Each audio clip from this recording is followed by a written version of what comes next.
આજે આપણે બનાવીશું સુપર ટેસ્ટી એવા મેથીના ગોટા, જે વરસાદની સિઝનમાં ખાવામાં ખૂબ મજા પડે છે। આ મેથીના ગોટા જો તમે મારી ટિપ્સ આપેલી છે તે રીતે બનાવશો તો તમારે પણ એકદમ આવા રૂ જેવા પોચા જ બનશે। જો તમને મારી રેસીપી ગમતી હોય તો સબસ્ક્રાઇબ કરવાનું ભૂલતા નહીં। 1 કપ બેસન લઈશું અને બેસનને ચાળણીમાં કાઢી લઈશું અને સારી રીતે ચાળી લઈશું। બેસન ચાળવું ખૂબ જરૂરી છે, જેથી કોઈ લમ્સ અંદર હોય તો તે ચડાઈ જાય। બસ હવે આપણે 1/2 કપ કસૂરી મેથી લઈશું। કસૂરી મેથીથી પણ અહીંયા ખૂબ સરસ ગોટા બને છે। 2 કપ પાણી નાખીશું અને મેથીને સારી રીતે વોશ કરી લઈશું અને 5 મિનિટ માટે આપણે મેથીને પલળવા દઈશું। તો બસ 5 મિનિટ થઈ ગઈ છે અને હવે આ મેથીને આપણે આવી જ રીતે પાણી નીચોવીને કાઢી લઈશું। તો મેં અહીંયા બધી જ મેથી કાઢી લીધી છે।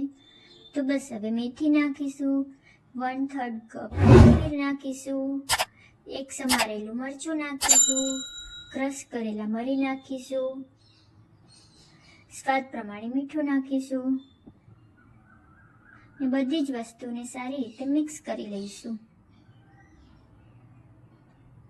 હવે આપણે બેટર બનાવીશું, તેના માટે અહીંયા આપણે જરૂર પ્રમાણે પાણી નાખતા જઈશું અને બેટરને મિક્સ કરતા જઈશું। બહુ વધારે પડતું પાણી નથી નાખી દેવાનું। જો બહુ પતલું બેટર થઈ જશે તો આપણા ભજીયા સારા નહીં બને। તો બસ મેં અહીંયા થોડું થોડું પાણી નાખીને એકદમ સ્મૂથ એવું બેટર બનાવી લેવાનું છે। તો બસ થઈ ગયું છે આપણું બેટર તૈયાર। બસ જો આ રીતે ચમચીમાંથી પડે તે રીતનું બેટર બનાવવાનું છે। બસ અહીંયા 1 ચમચી ખાંડ નાખીશું, 1/4 ચમચી સોડા નાખીશું, ચપટી લીંબુના ફૂલ નાખીશું અને ઉપરથી 2-3 ટીપા પાણી નાખીશું, જેથી સોડા સારી રીતે એક્ટિવેટ થઈ જાય। એ બધી જ વસ્તુને એક જ ડાયરેક્શનમાં મિક્સ કરી લઈશું। આપણે એક જ ડાયરેક્શનમાં મિક્સ કરવાનું છે। તો કલર ચેન્જ થઈ ગયો છે આપણા બેટરનો। હવે આ બેટરમાં 1 ચમચી ગરમ તેલ નાખીશું અને બધી જ વસ્તુને મિક્સ કરી લઈશું।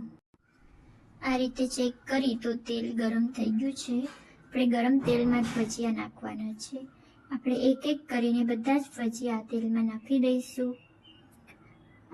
ગેસની ફ્લેમ મીડિયમ ટુ લો રાખવાની છે, નહીતર ભજીયા નીચે ચોંટી જશે।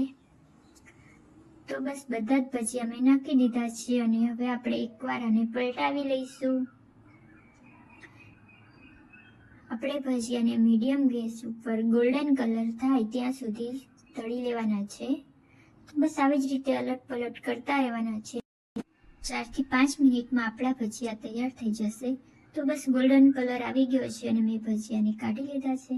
આવી જ રીતે આપણે બધા જ ભજીયાને તળી લઈશું।